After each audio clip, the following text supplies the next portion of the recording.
ദൈവനാമം വാഴ്ത്തപ്പെടുമാറാകട്ടെ. കർത്താവിൻ്റെ സന്നിധിയിലായിരിക്കുന്ന എല്ലാ പ്രിയപ്പെട്ടവർക്കും ധന്യനായ യേശു ക്രിസ്തുവിനുള്ള വന്ദനത്തെ അറിയിക്കുന്നു. വീണ്ടും നമുക്ക് പതിവ് പോലെ ദൈവവചനം പഠിക്കുവാനായിട്ട് ദൈവം ഒരവസരം കൂടെ തന്നല്ലോ. അതിനെ ഓർത്ത് നമുക്ക് ദൈവത്തിന് സ്തോത്രം ചെയ്യാം. നമ്മുടെ ഈ നാളുകളിൽ നമ്മുടെ കർത്താവായ യേശു ക്രിസ്തു പറഞ്ഞതായ ഉപമകളെ പറ്റിയാണ് ചിന്തിച്ചു വരുന്നത്. ഇതിനകം പല ഉപമകളെപ്പറ്റി നാം ചിന്തിക്കുകയുണ്ടായി. നമ്മൾ ഈ ദിവസങ്ങളായിട്ട് മത്തായിയുടെ സുവിശേഷം 13-ാം അധ്യായത്തിൽ പറയുന്ന ഉപമകളെ പറ്റിയാണ് നമ്മൾ ചിന്തിക്കുന്നത്. ഇന്ന് രാത്രിയിൽ സമയത്തിൻ്റെ പരിധിക്കുള്ളിൽ നിന്നുകൊണ്ട് 3-4 ഉപമകളെപ്പറ്റി ചിന്തിപ്പാൻ ഞാൻ ആഗ്രഹിക്കുകയാണ്. ആദ്യമായിട്ട് നമുക്ക് 3-ാമത്തെ ഉപമയായിരിക്കുന്ന കടുകുമണിയെപ്പറ്റി പറയുന്ന ഒരു ഉപമയുണ്ട്. അത് 13-ാം അധ്യായം 31-32 വാക്യങ്ങളാണ് കാണുന്നത്. നമുക്ക് പ്രാരംഭമായിട്ട് ആ വാക്യങ്ങളൊന്ന് വായിക്കാം. മറ്റൊരു ഉപമ അവൻ അവർക്ക് പറഞ്ഞു കൊടുത്തു. സ്വർഗരാജ്യം കടുകുമണിയോട് സദൃശം. അതൊരു മനുഷ്യൻ എടുത്ത തന്റെ വയലിലിട്ടു.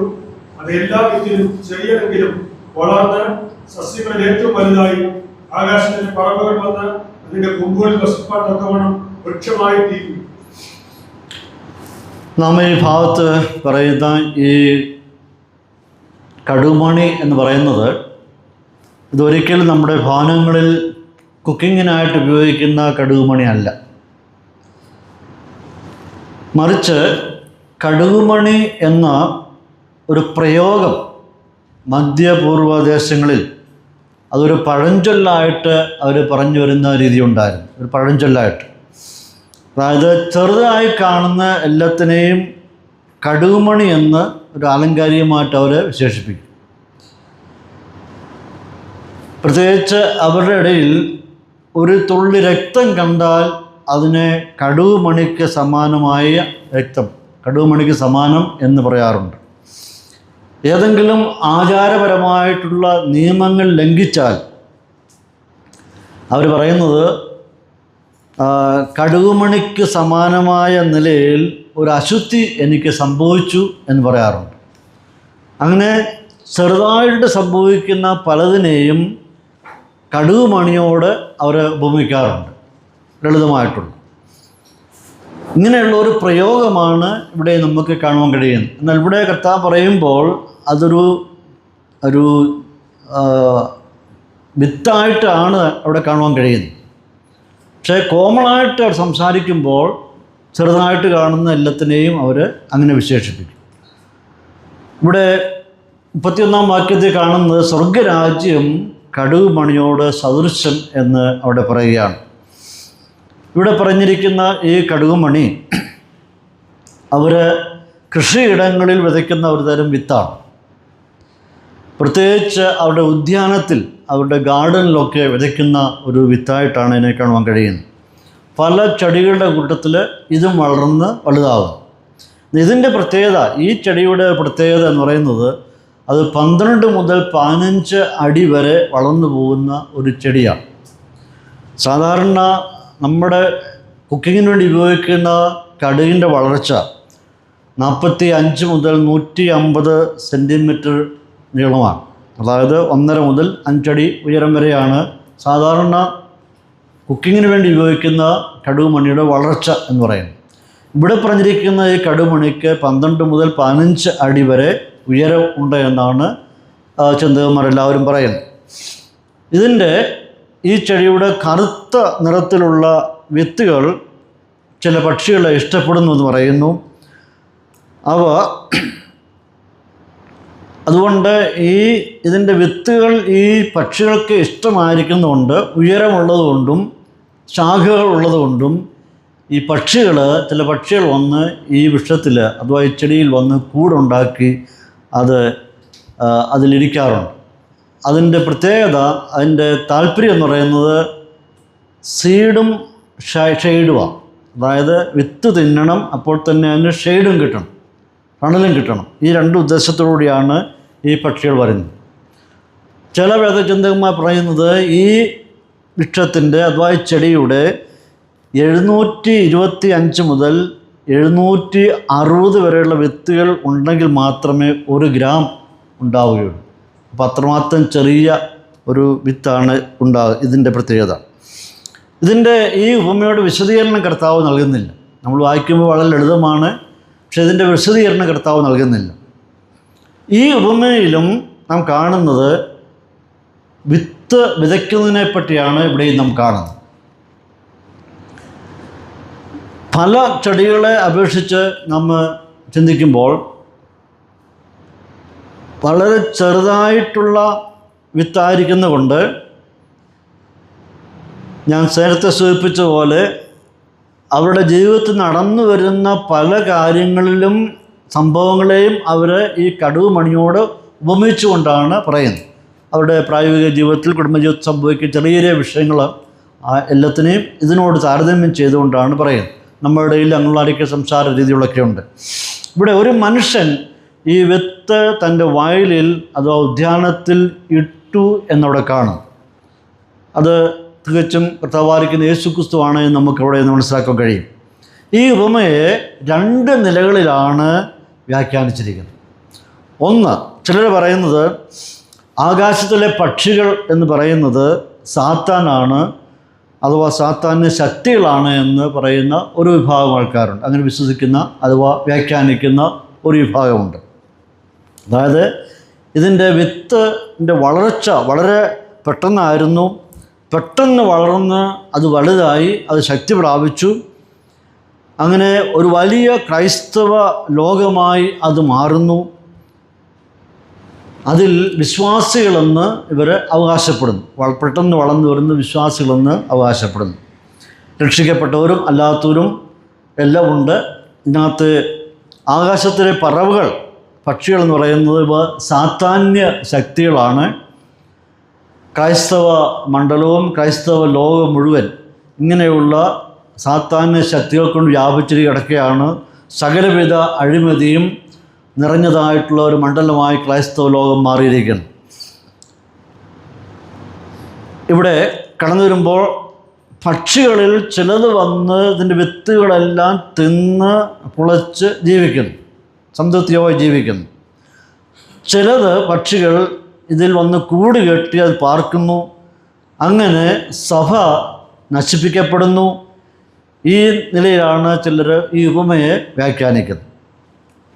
സാത്താന്യ കടന്നുകയറ്റം ഉണ്ടായത് ഫലമായിട്ട് സഭയുടെ വളർച്ചയെ ബാധിച്ചു, അതിൻ്റെ ഫലത്തെ ബാധിച്ചു, ഭംഗിയെ ബാധിച്ചിരിക്കുന്നു. അത് ഇല്ലായ്മയിലേക്ക് പോവുകയാണ്, ഉപയോഗശൂന്യമായി തീരുകയാണ്. ചുരുക്കി പറഞ്ഞാൽ പക്ഷികളെല്ലാം വന്ന് ഈ വൃക്ഷത്തെ കൈയടക്കി, അതുകൊണ്ട് ഫലം ലഭിക്കാതെ പോയി. അങ്ങനെ ഈ ചെടിയെ നട്ടത് കൊണ്ട് യാതൊരു പ്രയോജനവും ഇല്ലാതായി തീർന്നു എന്നാണ് ഒന്നാമത്തെ വ്യാഖ്യാനം. രണ്ടാമത് വേറെ ചിലർ പറയുന്നത് പക്ഷികൾ കൂട് കെട്ടുന്നത് പല കാരണങ്ങളുണ്ട്. നമുക്കെല്ലാവർക്കും അറിയാവുന്ന കാരണം ഉണ്ട്. എന്തിനു വേണ്ടിയാണ്? സ്വാഭാവികമായിട്ടും പക്ഷികൾ കൂട് കെട്ടുന്നത് അതിൻ്റെ വംശവർദ്ധനവിന് വേണ്ടിയാണ്. അതായത് ഫാഷന് വേണ്ടിയോ ഡിസൈനിങ്ങിന് വേണ്ടിയൊന്നുമല്ല. പക്ഷികൾ കൂട് കെട്ടുന്നുണ്ടെങ്കിൽ അത് വംശവർദ്ധനവിന് വേണ്ടിയാണ്. മുട്ടയിട്ട് വിരിച്ച കുഞ്ഞുങ്ങളെ ഇറക്കുക, അതാണ് വംശവർദ്ധനവിന് വേണ്ടിയാണ് അത് സ്വാഭാവികമായിട്ടും കൂടുകൾ ഉണ്ടാക്കാറുള്ളത്. കൂട് കെട്ടുമ്പോൾ തന്നെ അതിൻ്റെ കുഞ്ഞുങ്ങൾക്ക് സംരക്ഷണം ആവശ്യമാണ്, സുരക്ഷ ആവശ്യമാണ്, ആശ്രയം ആവശ്യമാണ്, ഒരു സങ്കേതമായിട്ടും ഒരു വിശ്രമമായിട്ടും ഒക്കെ ആവശ്യമാണ്.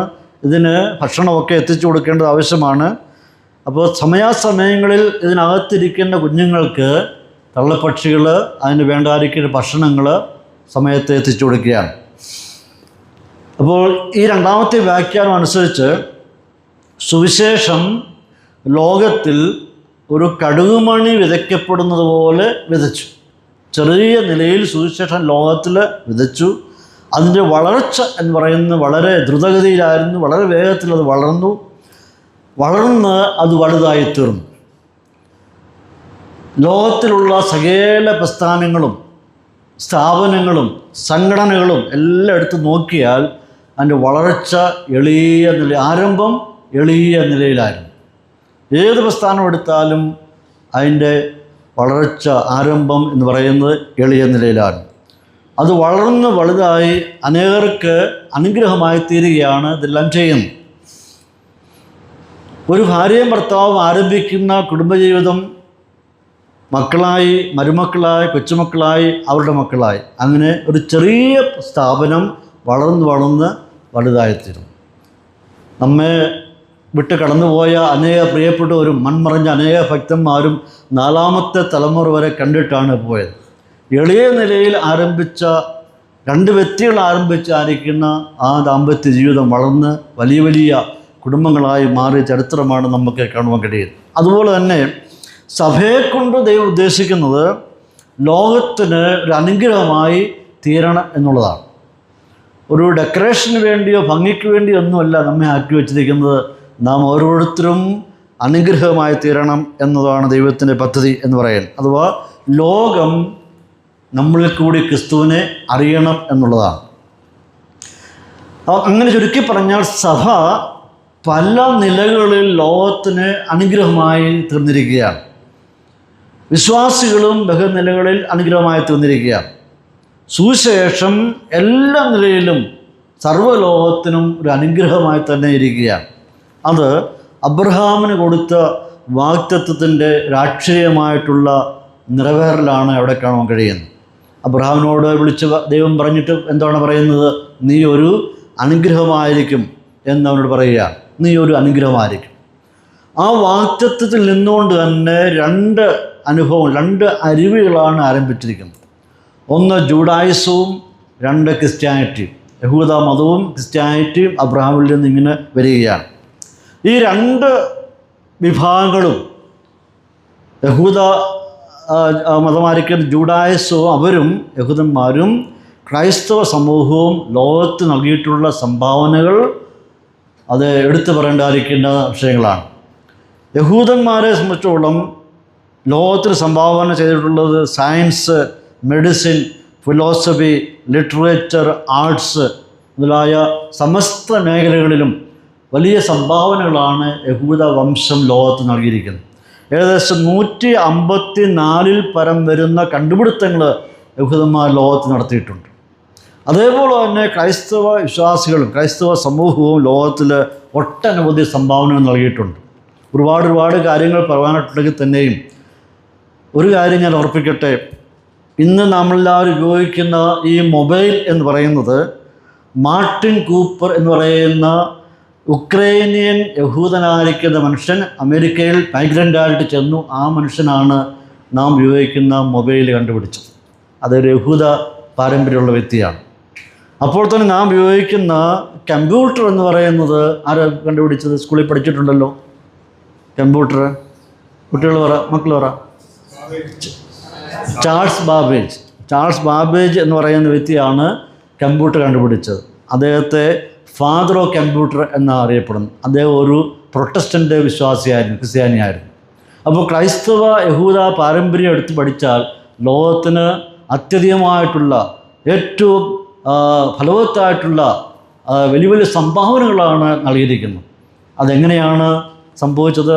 അബ്രഹാമിന് കൊടുത്ത ഒരു അനുഗ്രഹം. നീ ഒരു അനുഗ്രഹമായിരിക്കും തീരും എന്നുള്ളത് അക്ഷരീയമായി തന്നെ നിറവേറിയിരിക്കുക. അതിൽ ഏറ്റവും ശ്രേഷ്ഠമായിട്ടുള്ള സംഭാവന എന്ന് പറയുന്നത് അബ്രഹാമിൻ്റെ വംശത്തിൽ, ഞാൻ കഴിഞ്ഞ ദിവസം ഓർപ്പിച്ച പോലെ അബ്രഹാമിൻ്റെ വംശത്തിൽ കൂടി കർത്താവായ യേശു ക്രിസ്തുവിൽ കൂടി ലോകത്തിന് രക്ഷ നൽകി എന്നുള്ളതാണ് ഏറ്റവും അതുല്യമായിട്ടുള്ള സംഭാവന എന്ന് പറയുന്നത്.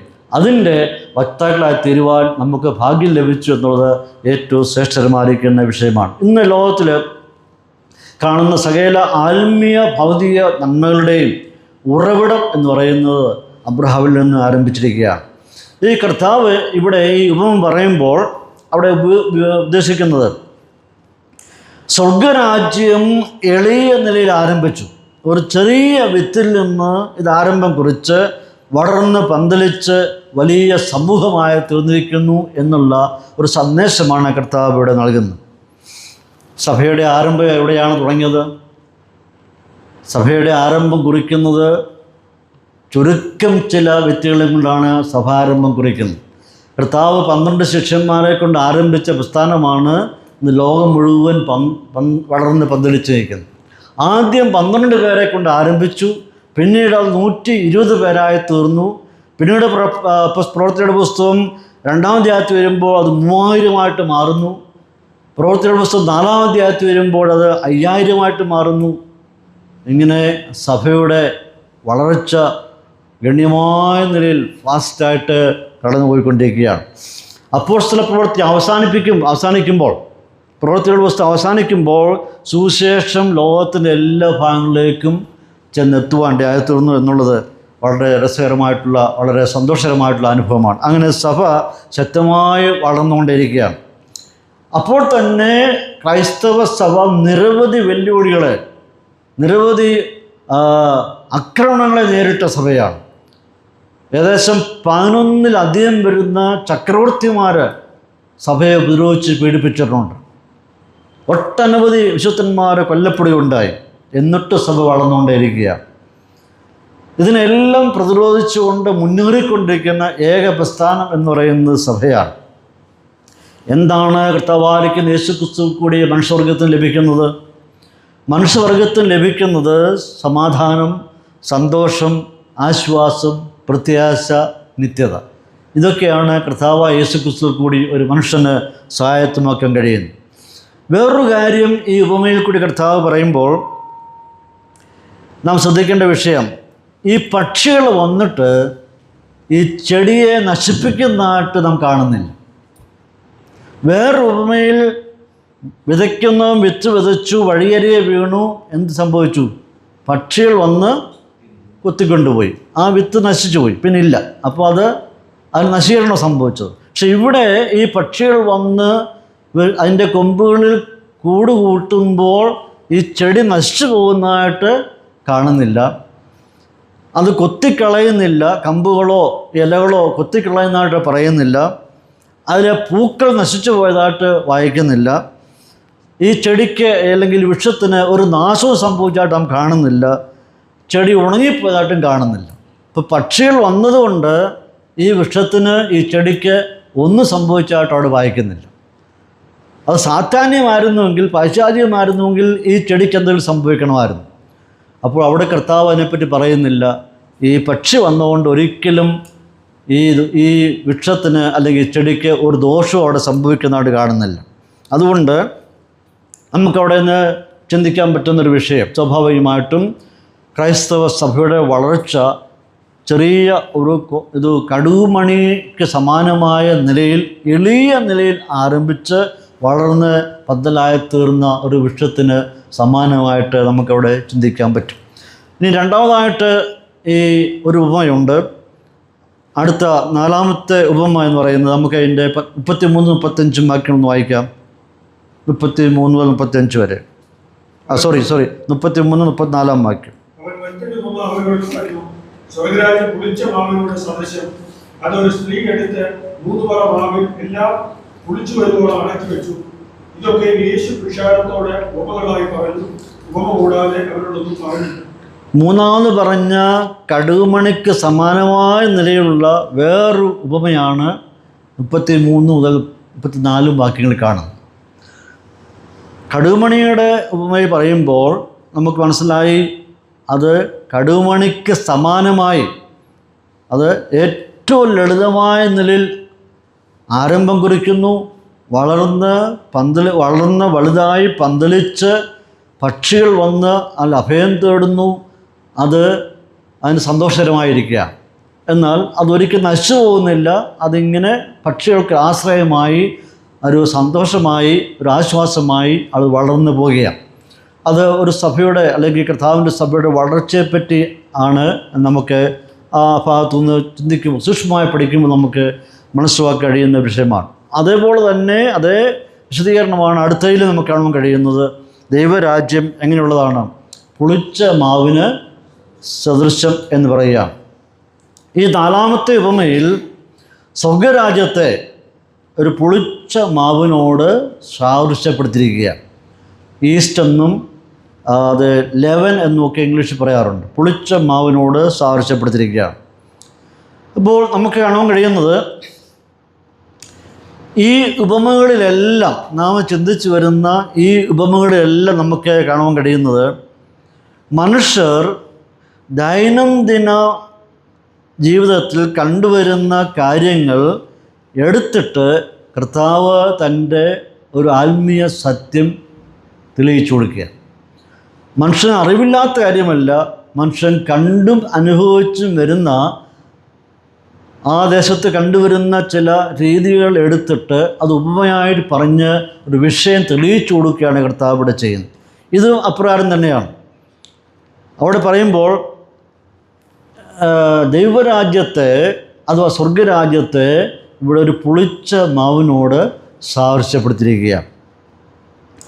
പാലസ്തീനിലെ നാടുകളിൽ അവിടെയുള്ള വീട്ടമ്മമാർ നന്ന പ്രഭാതത്തിൽ എഴുന്നേറ്റ് ആദ്യം അവർ ചെയ്യുന്ന പ്രവൃത്തി എന്ന് പറയുന്നത് ഗോതമ്പ് മണികളെടുത്ത് അരകളിൽ ഇട്ട് പൊടിച്ചെടുക്കുക.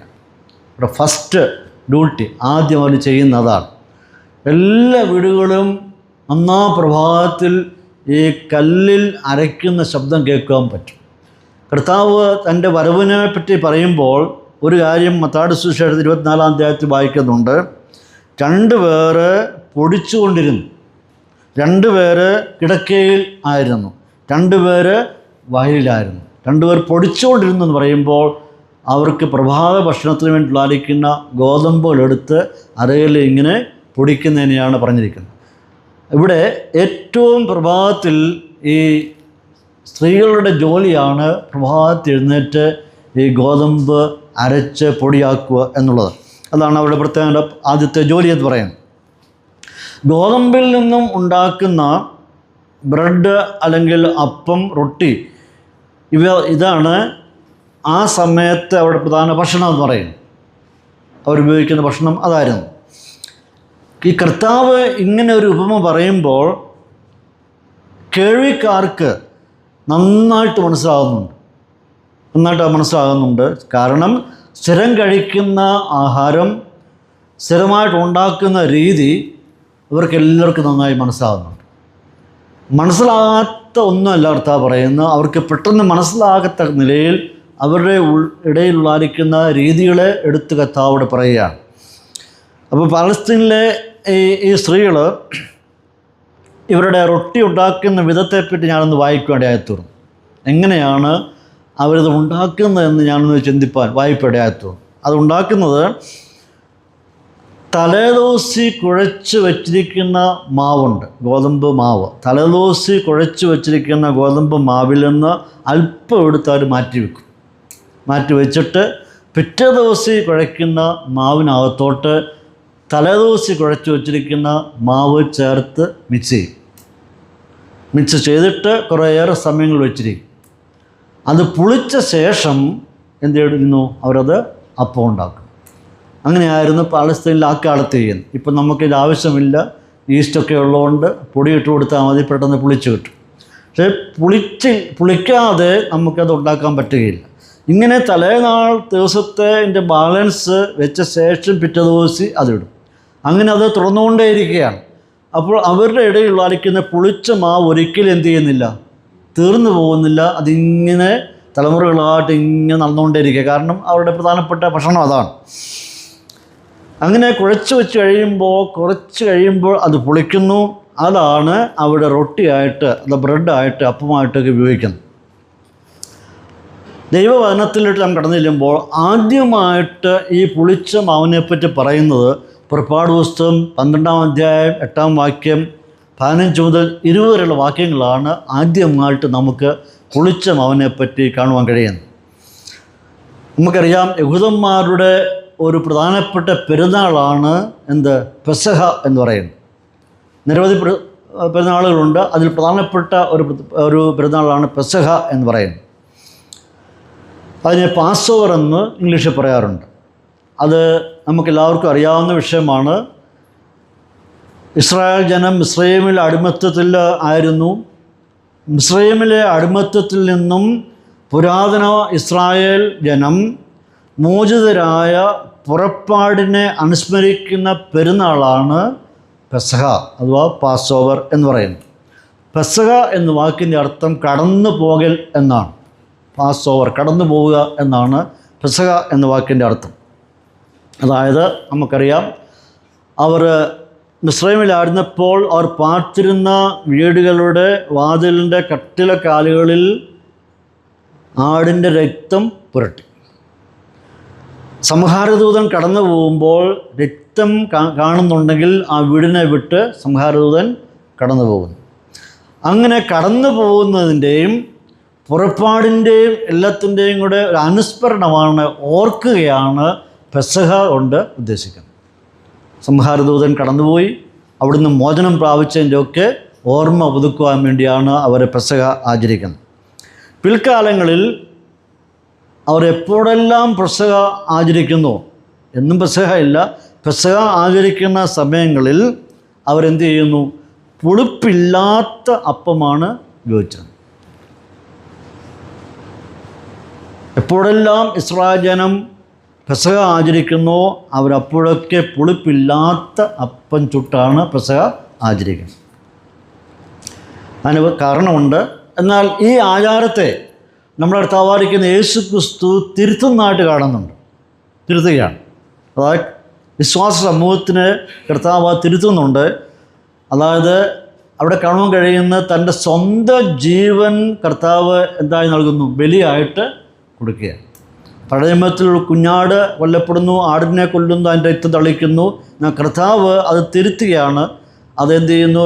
സ്വന്തമായിട്ട് ഒരു ബലിയായി അർപ്പിക്കുകയാണ്. ക്രിസ്തു സ്വയം പെസഹ കുഞ്ഞാടായിട്ട് തീരുക. യോഹന്നാൻ സ്നാപൻ വിളിച്ചു പറയും, നമുക്ക് എല്ലാവർക്കും അറിയാം, ഇതാ ലോകത്തിൻ്റെ പാപങ്ങളെ ചുമന്നൊഴിയുന്ന ദൈവത്തിൻ്റെ കുഞ്ഞാട്.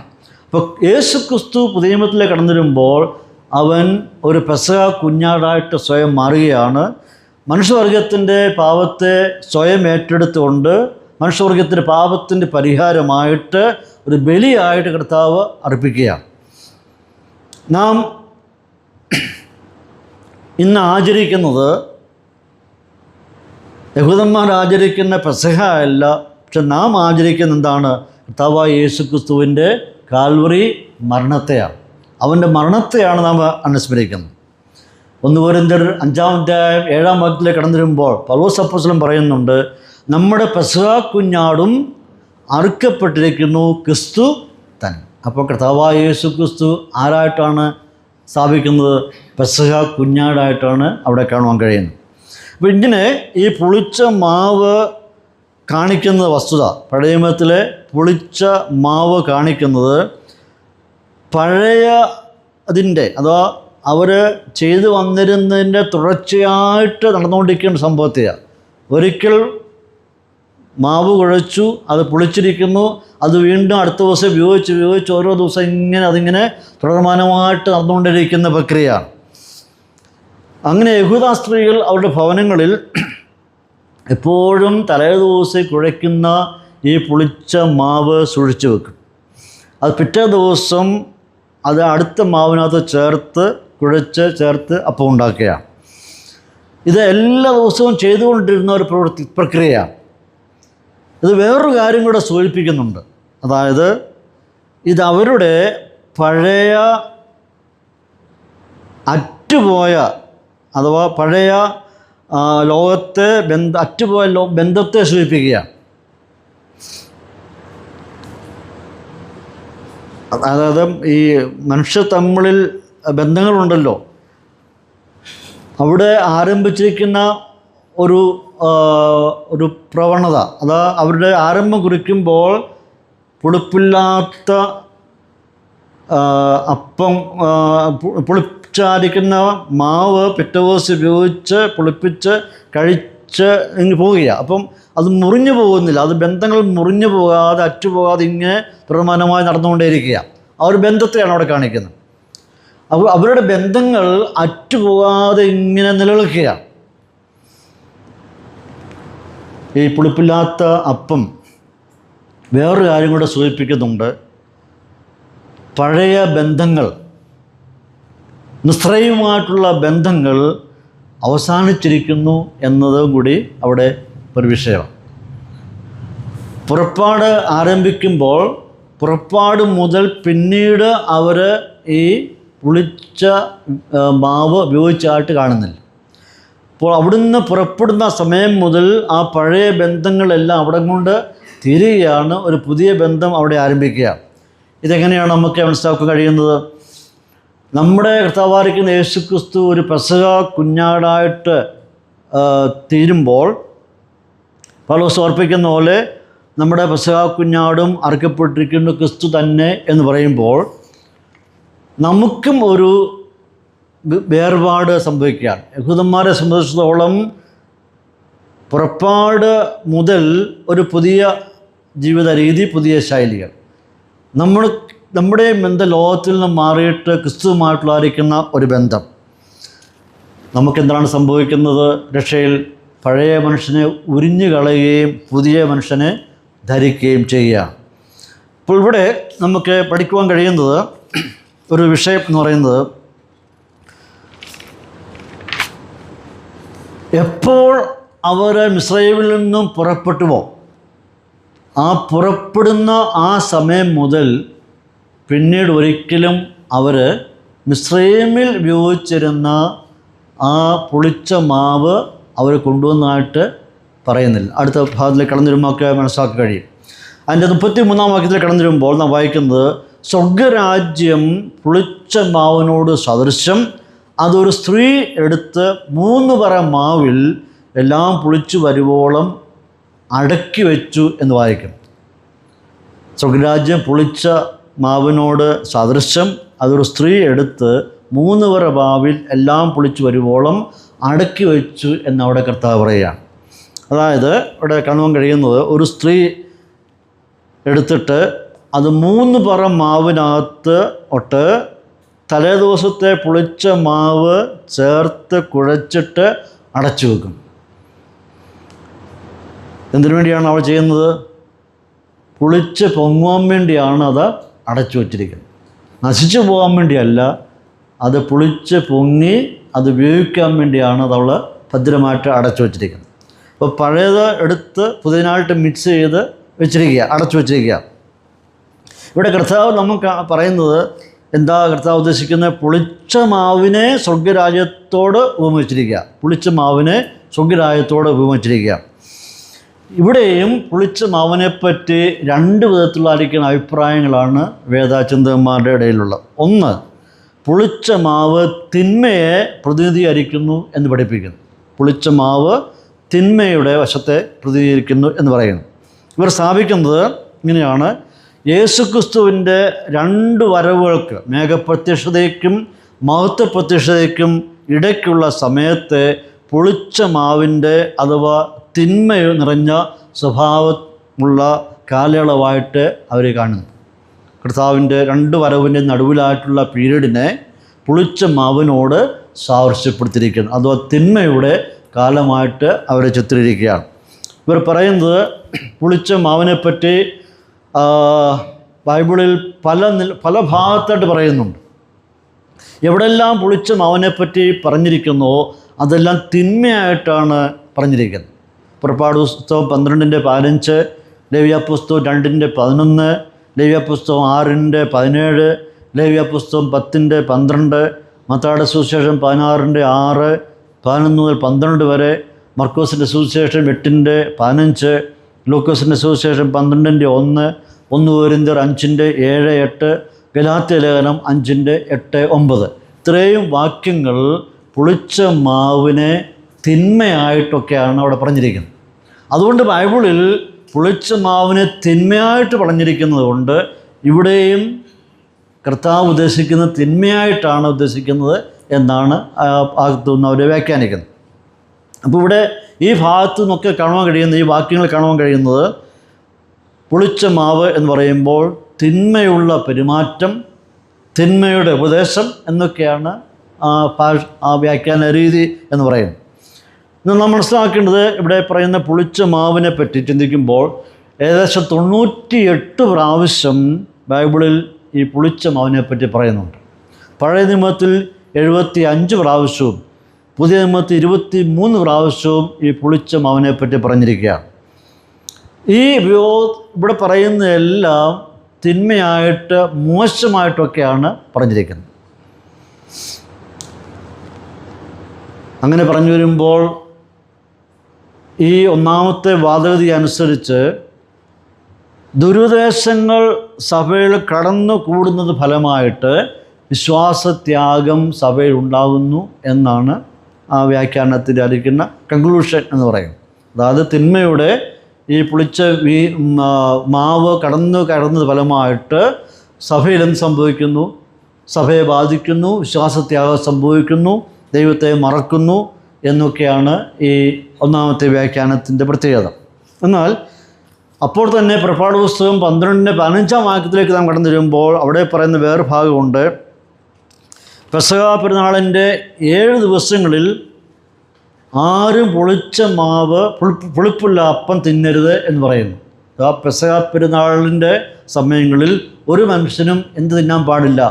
പുളിച്ച അപ്പം, പുളിപ്പുള്ള അപ്പം തിന്നാനായിട്ട് പാടില്ല. ആരെങ്കിലും തിന്നാൽ അവനെ ഇസ്രായേലിൽ നിന്ന് ഛേദിച്ച് കളയണം എന്ന് പറഞ്ഞിരിക്കുകയാണ്. അപ്പോൾ അവിടെ ആ പുളിച്ച മാവിനെ ഉപയോഗിക്കാൻ പാടില്ല. പെസഹ പെരുന്നാൾ ദിവസങ്ങൾ 7 ദിവസം, ആ ദിവസങ്ങൾ ആരെങ്കിലും തിന്നുന്നെങ്കിൽ അവനെ ഇസ്രായേലിൽ നിന്ന് ഛേദിച്ച് കളയണം എന്ന് പറയുക. അപ്പോൾ അവിടെ ആ പുളിച്ച മാവിനെ മോശമായ രീതിയിലാണ് അവിടെ ചിത്രീകരിച്ചിരിക്കുന്നത്. അപ്പോൾ ഈ നിലയിൽ പുളിച്ച മാവിനെ തിന്മയായിട്ടും സാത്താന്യ ശക്തിയായിട്ടും ഒക്കെയാണ് വ്യാഖ്യാനിച്ചിരിക്കുന്നത്. ചിലർ ഈ ഗോതമ്പ് പൊടി സുവിശേഷമായിട്ടും മറ്റു ചിലർ പുളിച്ച മാവ് ദുരുദ്ദേശമായിട്ടും പഠിപ്പിക്കുന്നു. വേറെ ചിലർ ഗോതമ്പ് പൊടി ലോകമായിട്ടും പുളിച്ച മാവ് സുവിശേഷമായിട്ടും പഠിപ്പിക്കുന്നു. സ്ത്രീയെ ഇവിടെ പറയുന്ന സ്ത്രീ കുഴയ്ക്കുന്നുണ്ടല്ലോ, ആ സ്ത്രീയെ ചിലർ ദുരുദ്ദേശക്കന്മാരുടെ പ്രതിനിധിയായിട്ടും സത്യസുവിശേഷത്തെ തെറ്റായി വ്യാഖ്യാനിക്കുന്നവളായിട്ടും സത്യത്തെ ദുഷിക്കുന്നവളായിട്ടും ഒക്കെയാണ് ഈ സ്ത്രീയെ ചിലർ വർണ്ണിച്ചിരിക്കുന്നത്. ഇതാണ് ഒന്നാമത്തെ ആ വ്യാഖ്യാനത്തിൻ്റെ രീതി എന്ന് പറയുന്നത്. ഇനി നമുക്ക് രണ്ടാമത്തെ ഈ ഉപമയുടെ രണ്ടാമത്തെ ഒരു വ്യാഖ്യാന രീതിയുണ്ട്. അതിലൊക്കെ നമ്മൾ കടന്നു ചെല്ലുമ്പോൾ രണ്ടാമത്തെ പ്രത്യേകത, പുളിച്ച മാവ് തിന്മയല്ല കാണിക്കുന്നത്, നന്മയാണ് കാണിക്കുന്നത്. തിന്മയുടെ ഒരു ഉപദേശമല്ല, മറിച്ച് നന്മയുടെ ഉപദേശമായിട്ടാണ് പഠിപ്പിക്കുന്നത്. ഈ വിഷയം പഠിച്ചു വരുമ്പോൾ, നാം ഇതിനെപ്പറ്റി ചിന്തിച്ചു വരുമ്പോൾ, മോശയുടെ വാക്കുകളും പൗലോസ് അപ്പോസ്തലൻ്റെ വാക്കുകളും വളരെ ശ്രദ്ധേയമായിട്ടുള്ള വിഷയമാണ്. പുറപ്പാട് പുസ്തകം 12:5 അതിൻ്റെ 18-19 വാക്യത്തിലേക്ക് കടന്നു വരുമ്പോൾ മോശ ഇസ്രായേൽ ജനത്തോട് പറയുന്നത്, നിങ്ങൾ പുറപ്പെട്ടു വരുമ്പോൾ, മിസ്രയീമിൽ നിന്ന് പുറപ്പെട്ടു വരുമ്പോൾ മിസ്രയീമിൽ നിന്നും എന്ത് കൊണ്ടുവരാൻ പാടില്ല? പുളിച്ച മാവ് കൊണ്ടുവരാനായിട്ട് പാടില്ല. ആരും എടുക്കാൻ പാടില്ല. എപ്പോൾ പുറപ്പാട് ആരംഭിക്കുന്നോ ആ സമയം മുതൽ അന്ന് മുതൽ ഒരു മനുഷ്യൻ പോലും നിങ്ങൾ മിസ്രയീമിൽ സൂക്ഷിച്ചു വന്നിരുന്ന പുളിച്ച മാവ് എടുക്കാനായിട്ട് പാടില്ല എന്ന് വ്യക്തമായിട്ട് അവിടെ പറയുകയാണ്. അത് അല്പം കൂടെ വ്യക്തമായി പറഞ്ഞാൽ, അടിമകളായി പാർത്തിരുന്ന നാട്ടിൽ നിന്നും വാഗ്ദത്ത ദേശത്തോട്ട് കടക്കുമ്പോൾ ഒരു കാരണവശാൽ നിങ്ങൾ എന്ത് കൊണ്ടുവരാൻ പാടില്ല? പുളിച്ച മാവ് കൊണ്ടുവരാനായിട്ട് പാടില്ല. അത് മോശ ഇസ്രായേൽ ജനത്തോട് പറഞ്ഞിരിക്കുന്ന ഒരു കൽപ്പനയാണ്. ഒരിക്കലും നിങ്ങളത് കൊണ്ടുവരാൻ പാടില്ല. അത് വിട്ടിട്ട് നിങ്ങൾ പുറത്ത് വരിക എന്നുള്ളതാണ് അവിടുത്തെ പ്രധാനപ്പെട്ട വിശേഷം. അതായത് പുറപ്പാടിന് ശേഷമായിട്ട് മിസ്രയീമിൽ നിന്നും കൊണ്ടുവന്ന പുളിച്ച മാവ് ഇസ്രായേൽ ജനം ഉപയോഗിച്ചിട്ടില്ല. അവിടെ ഉപയോഗിച്ചു അല്ലാതെ അവിടെ നിന്നൊരിക്കലും അവിടെ ഉണ്ടാക്കിയ പുളിച്ച മാവ് അവർ കൊണ്ടുവന്നിട്ടില്ല. എന്നാൽ പുറപ്പാടിന് ശേഷമായിട്ട് അവിടുന്ന് പുറപ്പെട്ടു വന്നു ഇക്കരെ പ്രവേശിച്ച ശേഷമായിട്ട് ഇസ്രായേൽ മക്കൾ പുളിച്ച മാവ് ഉപയോഗിച്ചിട്ടുണ്ട്. ഇവിടെ ഉണ്ടാക്കിയ പുളിച്ച മാവ് ഉപയോഗിച്ചിട്ടുണ്ട്. ലേവ്യ പുസ്തകം 21:17 വാക്യത്തിൽ കാണുന്നത്, പെന്തക്കോസ്ത് നാളിൽ പുളിച്ച മാവ് കൊണ്ട് ചുട്ട അപ്പം യഹോവയ്ക്ക് അർപ്പിക്കണം എന്ന് പറയും. അത് പുറപ്പാടിന് ശേഷം.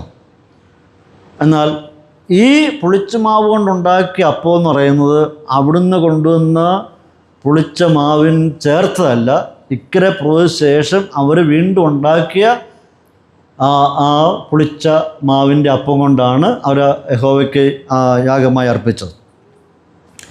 അങ്ങനെ പെസഹ പെരുന്നാളുകളിൽ പിന്നീടുള്ള ചരിത്രം പഠിക്കുമ്പോൾ അവർ ആണ്ടുതോറും പെസഹ ആചരിക്കാറുണ്ട്. ആ പെസഹ എന്ന് പറയുന്ന 7 ദിവസങ്ങൾ നീണ്ടു നിൽക്കും.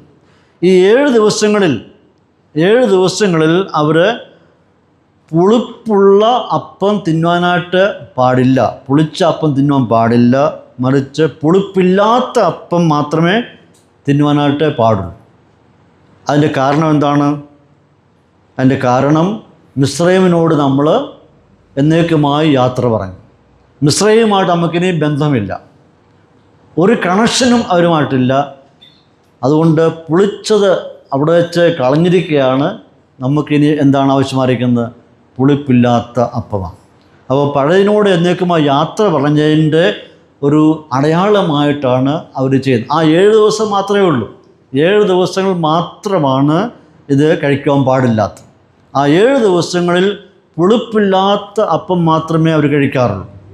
അത് പഴയതിനോട് എന്നേക്കുമായി യാത്ര പറഞ്ഞു എന്നുള്ളതിൻ്റെ ഒരു പാഠമാണ് ദൈവം അവരെ പഠിപ്പിക്കുന്നത്. ഇവിടെ 2 സത്യങ്ങളാണ് നമുക്ക് പഠിക്കുവാൻ കഴിയുന്നത്. ഒന്ന്, ഞാൻ പറഞ്ഞതുപോലെ പഴയ ജീവിതത്തോടെ എന്നേക്കുമായിട്ട് ഇവിടെ പറഞ്ഞു. ആ പഴയ ബന്ധങ്ങൾ അവിടെ കൊണ്ട് തീരുകയാണ്. ഈ പുളിപ്പുള്ള അപ്പം എന്ന് പറയുന്നത് മിസ്രൈമിലെ ജീവിതം ആണ്, അതവിടെ കൊണ്ട് തീർന്നു.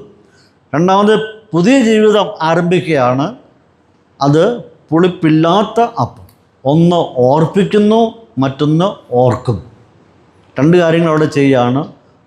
ദൈവം ചില കാര്യങ്ങൾ ഇസ്രായേൽ മക്കളെ ഓർപ്പിക്കുന്നുണ്ട്, അപ്പോൾ തന്നെ ചില കാര്യങ്ങൾ അവരെ ഓർത്തെടുക്കുകയും ചെയ്യുകയാണ്. ഇത് മോശ ഇസ്രായേൽ ജനത്തെ പഠിപ്പിച്ചാണ്. പൗലോസ് അപ്പോസ്തലനും ഇതന്നെ കൊരിന്ത്യ സഭയിൽ വരുമ്പോൾ അവരെ പഠിപ്പിക്കുന്നുണ്ട്. 1 കൊരിന്ത്യർ 5:6-9 വാക്യങ്ങൾ കടന്നു വരുമ്പോൾ കൊരിന്ത് വിശ്വാസികളുടെ ഇടയിൽ ചില പുളിച്ച ജീവിതത്തിൻ്റെ ഉടമകൾ, പുളിച്ച അനുഭവങ്ങൾ അവരുടെ ഇടയിൽ ഉണ്ടായിരുന്നു. അധാർമികമായിട്ടുള്ള ജീവിതം നയിച്ചു വരുന്നവർ അവരുടെ ഇടയിൽ ഉണ്ടായിരുന്നു. നമുക്ക് നന്നായിട്ടറിയാവുന്ന വിഷയമാണ്. ഇങ്ങനെയുള്ള കൊരിന്ത് വിശ്വാസികളുടെ അധാർമികമായിട്ടുള്ള ജീവിത രീതികളെ, ജീവിതത്തിൻ്റെ അവരുടെ പ്രവണതകളെ, യേശു പറഞ്ഞതായ ഉപമകളെ ക്രോഡീകരിച്ചുകൊണ്ട് പൗലോസ് അവരോട് പറയുന്നത് ഇവിടെ കാണാൻ കഴിയുകയാണ്. ഗലാത്യർ 5:6, 1 കൊരിന്ത്യർ 5:6 ഈ ഭാഗം കാണാൻ കഴിയുന്നത്. അവർ പറയുന്നു, അവിടെ കാണുന്നത് അസാരം പുളിമാവ് പിണ്ടത്തെ മുഴുവനും പുളിപ്പിക്കും. അസാരം പുളിമാവ് പിണ്ടത്തെ മുഴുവനുമായിട്ട് പുളിപ്പിക്കും. അവിടെ പൗലോസ് പറയുന്ന വേറൊരു വിഷയം, ഒരു ആത്മീയ യാഥാർത്ഥ്യമാണ്. നിങ്ങളുടെ ഇടയിൽ ആയിരിക്കുന്ന ചെറിയ പുളിപ്പിൻ്റെ അനുഭവങ്ങൾ, അധാർമികമായിട്ടുള്ള അനുഭവങ്ങൾ, പാപസംബന്ധമായിരിക്കുന്ന ജീവിതങ്ങൾ എന്തിനു കളയുന്നു? മുഴുവൻ നശിപ്പിച്ച് കളയും. അപ്പോൾ ഇവിടെ പറയുന്നത് പഴയ പുളിമാവ് കൊണ്ടല്ല പെസഹ ആചരിക്കേണ്ടത്. ആ പഴയ പുളിമാവ് എന്ന് പറയുമ്പോൾ അവിടെ പറയുന്നത് ദുർനടപ്പ്, തിന്മ, ദുഷ്ടത. 1 കൊരിന്ത്യർ 5:6 വാക്യത്തിൽ ദുർനടപ്പ്, തിന്മ, ദുഷ്ടത ഇവ കൊണ്ടല്ല നിങ്ങൾ പെസഹ ആചരിക്കേണ്ടത്, മറിച്ച് പുതിയ പുളിച്ച മാവ് കൊണ്ട് ഉത്സവം ആചരിക്കുക.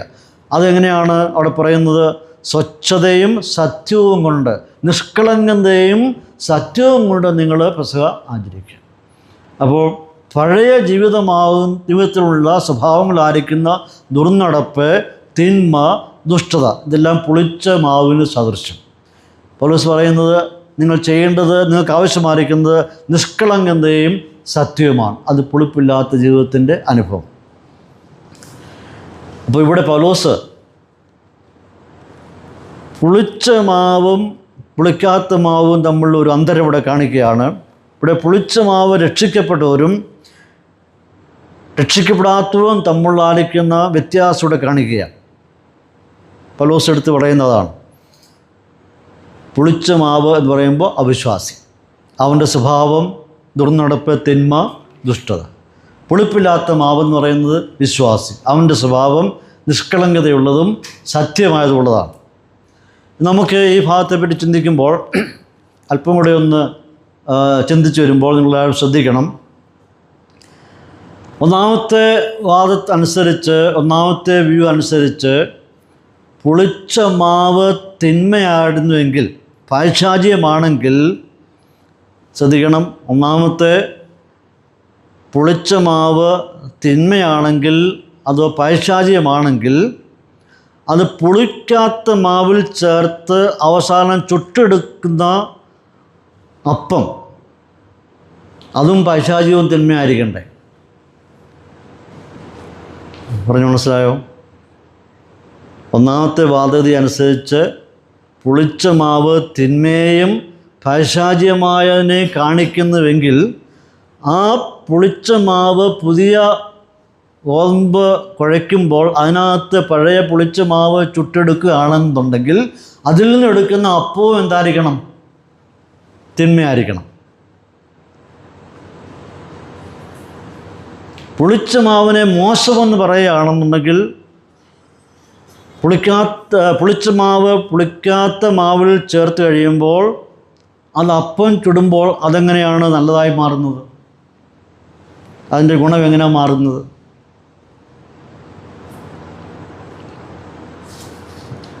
ഇപ്പോൾ ഇവിടെ കാണുവാൻ കഴിയുന്നത് ഈ തിന്മ എന്ത് ചെയ്യുന്നു? പുളിച്ചുകൊണ്ടേയിരിക്കുക. തിന്മ ഇങ്ങനെ പുളിച്ചുകൊണ്ടേയിരിക്കുകയാണ്. അവസാനം അതെങ്ങനെയാണ് നന്മയായി മാറുന്നത്? തിന്മ ഇങ്ങനെ പുളിപ്പിച്ചുകൊണ്ടേയിരിക്കുക, ഇങ്ങനെ ആവർത്തിച്ചുകൊണ്ടേയിരിക്കുക. അവസാനം എങ്ങനെ അത് നന്മയായി മാറും? ആദ്യം നന്മ പിന്നെ തിന്മ, അതെങ്ങനെയാണ് ഉണ്ടാകുന്നത്? ഇതൊരിക്കലും ലോജിക്കലായിട്ട് നമുക്ക് ശരിയാകത്തില്ല. ഞാൻ പറഞ്ഞത് നിങ്ങൾക്ക് മനസ്സിലാവുമെന്ന് അറിഞ്ഞുകൂടാ. ഒന്നാമത്തെ അഭിപ്രായം അനുസരിച്ച് ഒരു കൂട്ടർ പറയുന്നത് പുളിച്ച മാവ് എന്ന് പറയുന്നത് തിന്മയാണ്, പൈശാചികമാണ്. അങ്ങനെയാണെന്നുണ്ടെങ്കിൽ ആ തിന്മ പുതിയ നിയമത്തിൽ കടന്നു വരുമ്പോൾ പുതിയതിനകത്ത് മിക്സ് ചെയ്യുമ്പോൾ അതിൻ്റെ ഉൽപ്പന്നങ്ങളും തിന്മയായി മാറും. അങ്ങനെയല്ല അവിടെ സംഭവിക്കുന്നത്. ഇനി രണ്ടാമത്തെ ഒരു അതിൻ്റെ വ്യാഖ്യാനം എന്ന് പറയുന്നത് പുളിച്ച മാവ് നന്മയെ പ്രതിനിധീകരിക്കുന്നു. പുളിച്ച മാവ് എന്ന് പറയുമ്പോൾ നന്മയെ പ്രതിനിധീകരിക്കുന്നു എന്നാണ് രണ്ടാമത്തെ വ്യാഖ്യാനം. ഇവിടെ പുളിച്ച മാവിൻ്റെ സ്വഭാവവും അല്ലെങ്കിൽ സ്ത്രീയുടെ സ്വഭാവവും ഒന്നുമല്ല ഇവിടുത്തെ വിഷയം. നമ്മൾ എടുക്കേണ്ട പുളിച്ച മാവിന് അതിൻ്റെ ആയിരിക്കും സ്വഭാവമുണ്ട്. ആ പുളിച്ച മാവിൻ്റെ സ്വഭാവമോ ഈ പുളിച്ച മാവ് കൊണ്ട് അപ്പം ഉണ്ടാക്കുന്ന സ്ത്രീയുടെ സ്വഭാവം ഒന്നുമല്ല ഇവിടുത്തെ വിഷയം എന്ന് പറയും. മറിച്ച് ഈ പുളിച്ച മാവ് പുളിപ്പില്ലാത്ത മാവിൽ ചേർത്ത് കഴിയുമ്പോൾ ഉണ്ടാകുന്ന രൂപമാറ്റങ്ങളുണ്ട്, പ്രകടമായ മാറ്റങ്ങളുണ്ട്. ആ മാറ്റങ്ങളാണ് ഇവിടുത്തെ വിഷയം. സ്ത്രീ ആര് അപ്പം ചുടുന്നു എന്നുള്ളതല്ല, പഴയ ആ പുളിച്ച മാവിൻ്റെ സ്വഭാവം അല്ല വിഷയം. മറിച്ച് ഇത് രണ്ടും കൂടെ മിക്സ് ചെയ്ത് കഴിയുമ്പോൾ ചില മാറ്റങ്ങൾ നടക്കും. ആ മാറ്റമാണ് ഇവിടുത്തെ പ്രധാനപ്പെട്ട വിഷയം എന്ന് പറയുന്നത്. നാം ചിന്തിക്കേണ്ട ഒരിക്കലും മാവിനെ പറ്റിയല്ല, മറിച്ച് മാവ് വരുത്തുന്ന പ്രക്രിയയുണ്ട്, അതിനെപ്പറ്റിയാണ് നാം ചിന്തിക്കണം. എന്താണ് അവിടെ നടക്കുന്ന പ്രക്രിയ, അതിനെപ്പറ്റി നാം ചിന്തിക്കണം. ഇവിടെ പറയുന്ന സ്ത്രീ ഇത് രണ്ടും കൂടെ യോജിപ്പിച്ച് കഴിയുമ്പോൾ മുതൽ എന്താ സംഭവിക്കുന്നത്? മാറ്റാനാകാത്ത നിലയിൽ രൂപമാറ്റങ്ങളിലൂടെയും രുചി വ്യത്യാസങ്ങളിലൂടെയും നിറവ്യത്യാസങ്ങൾക്കൂടെയും ഗുണവ്യത്യാസങ്ങൾക്കൂടെയും കടന്നുപോയിക്കൊണ്ടിരിക്കുക. എപ്പോൾ ഇത് മിക്സിങ് നടന്നോ ആ സമയം മുതൽ ഇത്രയും മാറ്റങ്ങൾ ഇതിനകത്ത് ഇങ്ങനെ നടന്നുകൊണ്ട് ഇരിക്കുക. അതിങ്ങനെ വ്യാപകമായിക്കൊണ്ടിരിക്കുക, അത് സ്ഥായിയായിട്ട് തുടർന്നുകൊണ്ടേയിരിക്കുക, നിർത്താതെ നടന്നുകൊണ്ടിരിക്കുകയാണ്. ആ പ്രക്രിയ ഇങ്ങനെ നടന്നുകൊണ്ടേ, പുളിപ്പിക്കുന്ന പ്രക്രിയ നടന്നുകൊണ്ടേ ഇരിക്കുക. അവസാനം എന്തിനു വേണ്ടി ഉപയോഗിക്കുന്നത്? അത് ആഹാരത്തിനായിട്ട് ഉപയോഗിക്കുന്നു, അടുപ്പിൽ വയ്ക്കുന്നു, പാകമായി മാറുന്നു, രുചിയായി തീർന്നു. അത് അവസാനം ആരോഗ്യം മനുഷ്യന് പ്രദാനം ചെയ്യും. ഇതാണ് അവിടുത്തെ മുഖ്യ വിഷയം എന്ന് പറയുന്നത്. ഇതിന് രണ്ടും കൂടി സംയോജിപ്പിച്ച് കഴിയുമ്പോൾ പുളിച്ച മാവും പുളിക്കാത്ത മാവും കൂടെ ചേർത്ത് മിക്സ് ചെയ്ത് സംയോജിച്ച് കഴിയുമ്പോൾ ഈ സ്ത്രീക്ക് പിന്നെ തടസ്സം നിൽക്കുവാനായിട്ട് പറ്റുമോ? അങ്ങനെ അല്ലായിരുന്നു ചെയ്യേണ്ടത് എന്ന് പറയാൻ പറ്റത്തില്ല. അത് ഓൾറെഡി മിക്സ് ചെയ്ത് കഴിഞ്ഞു, അപ്പോൾ തടസ്സം നിൽക്കുവാൻ പറ്റുകയില്ല. ആ ആരംഭിച്ച പ്രക്രിയ ഒരിക്കൽ നമുക്ക് വിപരീതമായിട്ട് റിവേഴ്സിൽ കൊണ്ടുവരാനായിട്ട് പറ്റത്തില്ല. ഓൾറെഡി അത് സംഭവിച്ചു കഴിഞ്ഞു. ആ പ്രവൃത്തി തുടങ്ങിക്കഴിഞ്ഞാൽ അത് തുടർന്നുകൊണ്ടേയിരിക്കും. ആ പുളിപ്പിക്കുന്ന പ്രക്രിയ തുടങ്ങിക്കഴിഞ്ഞെങ്കിൽ അത് നിർത്താതെ തുടർന്നുകൊണ്ടേയിരിക്കും. അവസാനം ഉപയോഗിക്കാൻ പറ്റുന്ന ഒരു സമയമുണ്ട്, ആ ടൈമിംഗ് ഉണ്ട്. ആ ടൈമിങ്ങിൽ എടുത്ത് ചുട്ട് ഭക്ഷിച്ചോണം. ആ തക്ക സമയമാകുമ്പോൾ അതെടുത്ത് ചുടുന്നുവെങ്കിൽ മാത്രമേ നമുക്കത് രുചികരമായി തീരുകയുള്ളൂ. അല്ലാതെ ഇത് മിക്സ് ചെയ്ത് പുളിപ്പിക്കാൻ വെച്ച ശേഷം നമ്മൾ ഉപ്പും മുളകും കാണാൻ പോയാൽ തിരിച്ചു വരുന്നുടനെ അതെങ്ങനെയായി തീരും? അത് പുളിക്കേണ്ടതിന് പകരം അവസാനം വളിച്ചിരിക്കും. അതായത് ഒരു ടൈമിംഗ് ഉണ്ട്. ആ ടൈമിങ്ങിൽ എടുത്ത് ഉപയോഗിച്ചെങ്കിൽ മാത്രമേ മനുഷ്യനത് ഉപയോഗത്തിന് പ്രയോജനമായി തീരുകയുള്ളൂ. അപ്പോൾ ഈ പ്രക്രിയ ആരംഭിച്ചു കഴിഞ്ഞാൽ പിന്നെ തുറന്നുകൊണ്ടേ ഇരിക്കുക. എടുക്കുന്നില്ല എങ്കിലും അതിൻ്റെ പ്രവൃത്തി അങ്ങ് തുറന്നുകൊണ്ടേ ഇരിക്കുക. അപ്പോൾ അതിന് ടൈമിംഗ് ഉണ്ട്, ഒരു നിശ്ചിത സമയമുള്ളതുകൊണ്ട് ആ സമയം അത് നമ്മൾ അവിടെ ശ്രദ്ധിക്കുന്ന ഒരു വിഷയമാണ്. ഈ പുളിപ്പിക്കൽ എന്ന് പറയുന്ന പ്രക്രിയ ആരംഭിച്ചു കഴിഞ്ഞാൽ നിർത്തുക എന്ന് പറയുന്നത് അസാധ്യമാണ്, നടക്കുന്ന വിഷയമല്ല. അത് നടന്നുകൊണ്ടേയിരിക്കുക. ഇനി നമുക്ക് അതിൻ്റെ ഒരു ആത്മീയ വശങ്ങളിലേക്ക് കിടക്കാം. രക്ഷിക്കപ്പെട്ട ഒരു മനുഷ്യൻ, ഒരു വ്യക്തി, അവൻ ദൈവത്തിൻ്റെ രാജ്യത്തിലെ ഒരു അംഗമാണ്, ദൈവത്തിൻ്റെ സഭയിലെ ഒരംഗമാണ്. എപ്പോൾ രക്ഷിക്കപ്പെട്ടുവോ, എപ്പോൾ രക്ഷാനിർണയം പ്രാപിച്ചുവോ, എപ്പോൾ കർത്താവിനെ ഹൃദയത്തിൽ സ്വീകരിച്ചുവോ അന്നു മുതൽ അവൻ ദൈവിക ഭവനത്തിലെ അംഗമാണ്. രക്ഷയുടെ പ്രവൃത്തി അവൻ്റെ ജീവിതത്തിൽ ആരംഭിച്ചു കഴിഞ്ഞു, തുറന്നുകൊണ്ടേയിരിക്കുകയാണ്. ഇങ്ങനെയുള്ളവരുടെ എണ്ണം ഇങ്ങനെ വർദ്ധിച്ചുകൊണ്ടേയിരിക്കുക, അത് വലുതായിക്കൊണ്ടേയിരിക്കുക. ഇവരുടെ വളർച്ചയെ, ഈ കർത്താവിൽ ആയിത്തീർന്ന ഒരു വിശുദ്ധൻ്റെ ആത്മീയ വളർച്ചയെ തടസ്സപ്പെടുത്തുവാനായിട്ട് ഒരിക്കലും പറ്റുകയില്ല. അവൻ്റെ വളർച്ച ഇങ്ങനെ സ്റ്റഡിയായി നടന്നുകൊണ്ടിരിക്കുക. തിരിച്ചങ്ങോട്ട് പോകാനായിട്ട് പറ്റുകയില്ല, സ്റ്റോപ്പ് ചെയ്യാനായിട്ടും പറ്റുകയില്ല. അത് തുറന്നുകൊണ്ടേ ഇരിക്കുക. പൗലോസ് അപ്പോസ്തലൻ വളരെ ചിന്തനീയമായിട്ടുള്ളൊരു വാക്യം പറയുന്നുണ്ട്. ഭാഗത്ത് ഫിലിപ്പിയ ലേഖനം 1:14 പറയുന്നുണ്ട്, നിങ്ങളിൽ നല്ല പ്രവൃത്തിയെ ആരംഭിച്ചവൻ ക്രിസ്തുവിൻ്റെ നാളോളം അതിനെ തികയ്ക്കും എന്ന് ഉറപ്പായി വിശ്വസിച്ചിരിക്കുന്നു. എന്താണ് നിങ്ങളിൽ നല്ല പ്രവൃത്തിയെ ആരംഭിച്ചെന്ന് പറയുന്നത്? എന്താണ് നിങ്ങളിൽ നല്ല പ്രവൃത്തിയെ ആരംഭിച്ചത്? വ്യക്തമായി പൗലോസ് പറയുകയാണ്, നിങ്ങളിൽ നല്ല പ്രവൃത്തിയെ ആരംഭിച്ചവൻ ക്രിസ്തുവിൻ്റെ നാളോളം അതിനെ തികയ്ക്കുമെന്ന് ഉറപ്പായി വിശ്വസിച്ചിരിക്കുന്നു. നമ്മൾ ആരംഭിച്ചത് എന്താണ്? രക്ഷയുടെ പ്രവൃത്തിയാണ് ആരംഭിച്ചത്. നമ്മളിൽ ആരംഭിച്ചിരിക്കുന്ന രക്ഷയുടെ പ്രവൃത്തി അത് നടന്നുകൊണ്ടേ ഇരിക്കുകയാണ്. ക്രിസ്തുവിൻ്റെ നാളോളം അത് പോകും, അന്ന് വരെ അത് വളർന്നുകൊണ്ടേയിരിക്കുകയാണ്. അപ്പോൾ നമ്മളിൽ ആരംഭിച്ചിരിക്കുന്ന ദൈവത്തിൻ്റെ പ്രവൃത്തി നോൺ സ്റ്റോപ്പായിട്ട് ആർക്കും തടസ്സം നിൽക്കാൻ പറ്റാത്ത നിലയിൽ ഇങ്ങനെ നടന്നുകൊണ്ടേയിരിക്കുക. രണ്ടാമത്തെ ഈ അഭിപ്രായം അനുസരിച്ച് നമ്മൾ 31-ാം വാക്യത്തിലേക്ക് കടന്നു വരുമ്പോൾ എന്താ അവൾ ചെയ്തത്? 31-ാം വാക്യത്തിൽ കടന്നു വരുമ്പോൾ പുളിച്ചു വരുവോളം അതിനെ അടക്കി വെച്ചു. അടക്കി വെച്ചു എന്ന് വെച്ചാൽ എന്താണ്? അല്ല, അടച്ചു വെച്ചു എന്നാണ് എൻ്റെ അർത്ഥം. പുളിച്ചു വരുവോളം അതിനെ അടച്ചു വെച്ചു. എന്തിനു വേണ്ടിയാണ് അടച്ചു വച്ചിരിക്കുന്നത്? തുറന്നു വച്ചിരുന്നാൽ മതിയായിരുന്നല്ലോ. അടച്ചു വെച്ച് എന്തിനു വേണ്ടിയാണ്? ഒരു അനന്തര ഫലം ഉണ്ടാകാൻ വേണ്ടിയുള്ള ലക്ഷ്യത്തിലാണ്. അത് നന്നായി വരാൻ വേണ്ടിയാണ് അടച്ചു വച്ചിരിക്കുന്നത്. ആരും കാണാതിരിക്കുവാൻ വേണ്ടിയല്ല, മറിച്ച് അത് മറച്ചു വച്ചിരിക്കുന്നത് അതൊരു പ്രത്യേക ആവശ്യത്തിന് വേണ്ടിയാണ്. അതായത് ഈ സന്ദർഭങ്ങളിൽ, അടച്ചു വച്ചിരിക്കുന്ന ഈ സമയങ്ങളിൽ അതിൻ്റെ പുളിപ്പ് എന്ത് ചെയ്യുന്നു? ആഴത്തിലോട്ട് കടന്നു ചെല്ലുന്ന അത് പൂർണ്ണമായിട്ടും ഊറി ഇറങ്ങി അവസാനം അത് ഉപയോഗപ്രദമായി തീരുക ചെയ്യുന്നു. ഈ കുഴച്ചു വച്ചിരിക്കുന്ന ഈ മാവിന് ഏതെങ്കിലും ഒരു ദോഷം സംഭവിച്ചായിട്ട് നാം അവിടെ വായിക്കുന്നില്ല. ഒരു ദോഷവും അതിന് സംഭവിച്ചായിട്ട് വായിക്കുന്നില്ല.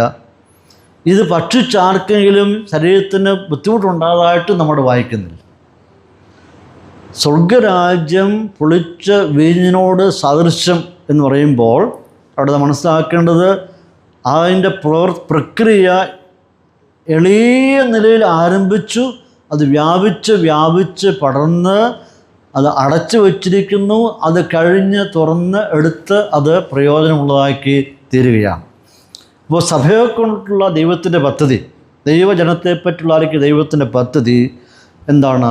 സുവിശേഷം ലോകം മുഴുവൻ അറിയിക്കുക എന്നുള്ളതാണ് സഭയെപ്പറ്റുള്ള ദൈവത്തിൻ്റെ പദ്ധതി എന്ന് പറയുന്നത്. ജീവിതങ്ങളിൽ മാറ്റങ്ങൾ വരുത്തുക, രൂപാന്തരങ്ങൾ വരുത്തുക, രുചിയുള്ളവരാക്കി തീർക്കുക, പഴയ മനുഷ്യനെ ഒരു പുതിയ മനുഷ്യനാക്കി തീർക്കുക. നമ്മളിൽ വസിക്കുന്ന ദൈവത്തിൻ്റെ പരിശുദ്ധാത്മാവ് ലോകത്തിന് നമ്മെ ഒരു രുചികരമായി തീരുന്ന ഒരു വസ്തുവായി, ഒരു വിഷയമാക്കി, വ്യക്തിയായി തീർക്കുവാനാണ് ദൈവത്തിൻ്റെ പദ്ധതി എന്ന് പറയുന്നത്. പരിശുദ്ധാത്മാവിൻ്റെ നിയന്ത്രണത്തിനല്ലാതെ, പരിശുദ്ധാത്മാവ് നമ്മളിൽ കൂടി പ്രവർത്തിക്കാതെ ദൈവീയ പദ്ധതികൾ ഒരിക്കലും നിറവേറത്തില്ല. നാം വായിക്കുന്നത്, പരിശുദ്ധാത്മാവ് നിങ്ങളുടെ മേൽ വരുമ്പോൾ എന്ത് സംഭവിക്കുന്നു? നിങ്ങൾ ശക്തി പ്രാപിച്ചിട്ട് യെരുശലേമിലും യഹൂദയിലും ശമര്യയിലും ഭൂമിയുടെ അറ്റത്തോളം എൻ്റെ സാക്ഷികളാണ്. അപ്പോൾ പരിശുദ്ധാത്മാവിൻ്റെ പ്രവൃത്തി നമ്മളിൽ ആരംഭിക്കണം. ഒരു വ്യക്തിയിൽ ആരംഭിച്ചു കഴിയുമ്പോഴാണ് ആത്മശക്തിയോടുകൂടിയാണ് നമ്മൾ എന്ത് ചെയ്യുന്നത്? ഈ സുവിശേഷ ലോകത്തെല്ലായിടവും എത്തിക്കണം.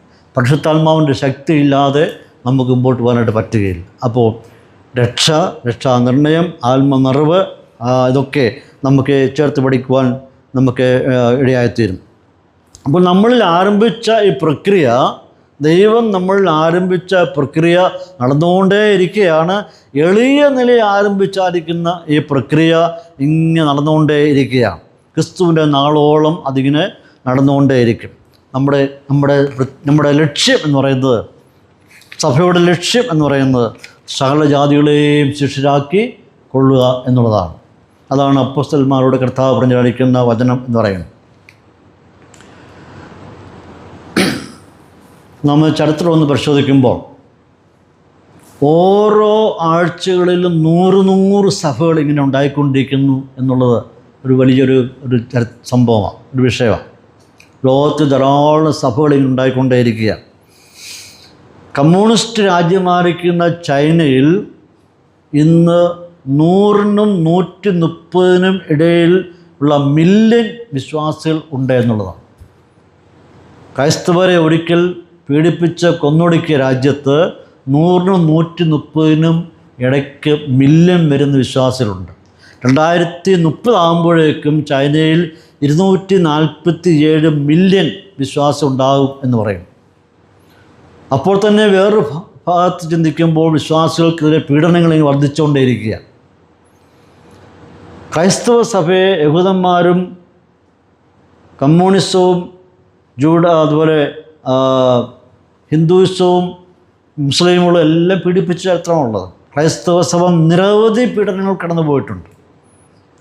ഇന്ന് ചരിത്രം പഠിക്കുമ്പോൾ നോർത്ത് കൊറിയ, അതുപോലെ Somalia, Yemen, Libya, Syria, Afghanistan, Nigeria, Iran, China, Pakistan, India, ഈ രാജ്യങ്ങളെല്ലാം ദൈവമക്കളെ ഉപദ്രവിക്കുക, സുവിശേഷത്തിന് വിരോധമായി പ്രവർത്തിക്കുക. ഇത്രയും വൻ ശക്തികൾ, ഇത്രയും പ്രതികൂല സാഹചര്യങ്ങൾ ക്രൈസ്തവ സഭയുടെ വളർച്ചയ്ക്കെതിരെ ഉണ്ടായിട്ടും മറു സൈഡിൽ സഭ ഇങ്ങനെ വർദ്ധിച്ചുകൊണ്ടേയിരിക്കുക. അപ്പോൾ നമ്മളിൽ ആരംഭിച്ച, ലോകത്തിൽ ദൈവം ആരംഭിച്ച ആ സുവിശേഷത്തിൻ്റെ പ്രവൃത്തി ഇങ്ങനെ നടന്നുകൊണ്ടേയിരിക്കുക. അത് ക്രിസ്തുവിന് നാളോളം വളരും എന്നുള്ളതാണ്. ഈ 2 ഉപമകളിലായിട്ട്, കടുകുമണിയുടെയും പുളിച്ച മാവിൻ്റെയും ഉപമകളിലൂടെ കർത്താവ് സ്ഥാപിക്കുന്നത് ദൈവത്തിൻ്റെ രാജ്യം വളരുകയും അത് അഭിവൃദ്ധി പ്രാപിക്കുകയും ചെയ്തുകൊണ്ടേയിരിക്കുക. ഒരു ശക്തിക്ക് പോലും അതിനെ കീഴ്പ്പെടുത്തുവാനായിട്ട്, പരാജയപ്പെടുത്തുവാൻ കഴിയുകയില്ല. ആയിരങ്ങൾക്ക് ഇതൊരു അനുഗ്രഹമായി തീരുക. പക്ഷികൾക്ക് ഈ കടുകിൻ്റെ ഒരു വൃക്ഷം എപ്രകാരം ആശ്രയമായി തീരുന്നുവോ, എത്രമാത്രം അത് അനുഗ്രഹമായി തീർന്നുവോ, അതുപോലെ ക്രൈസ്തവ സഭ, ദൈവമക്കൾ, ദൈവസഭ ലോകത്തിന് അനുഗ്രഹമായി തീരുക. ഈ പുളിച്ച മാവ് കൊണ്ട് എന്താണ് സംഭവിക്കുന്നത്, എന്താണ് ഉണ്ടാക്കുന്നത് എന്നറിയുമ്പോൾ അത് അനേകർക്ക് ആശ്വാസമായി, ഭക്ഷണത്തിന് കാരണമായി തീർന്നതുപോലെ സഭയും ഒരു ലോകത്തിലൊരു അനുഗ്രഹമായി തീർന്നുകൊണ്ടിരിക്കുന്നു എന്നുള്ളതാണ് ഇവിടെ നമുക്ക് രണ്ടും ചേർത്ത് പഠിക്കുമ്പോൾ കാണും. അപ്പോൾ ഈ രണ്ട് ഉപമയിലെയും പ്രധാനപ്പെട്ട വിഷയം ഒന്ന് തന്നെയാണ്. ലളിതമായ നിലയിൽ ആരംഭിച്ചത് വലിയതായി തീരുകയാണ്. ലളിതമായിട്ടുള്ള ആരംഭം അത് വളർന്ന് വ്യാപിച്ച് പന്തലിച്ച് പോകുന്നു എന്നുള്ളതാണ്. സാധാന്യമായിട്ടുള്ളതെല്ലാം പരാജയപ്പെട്ടു പോവും, ക്രിസ്തീയമായിട്ടുള്ള ജയിക്കും എന്നുള്ളത് നമുക്ക് കാണുവാൻ കഴിയും.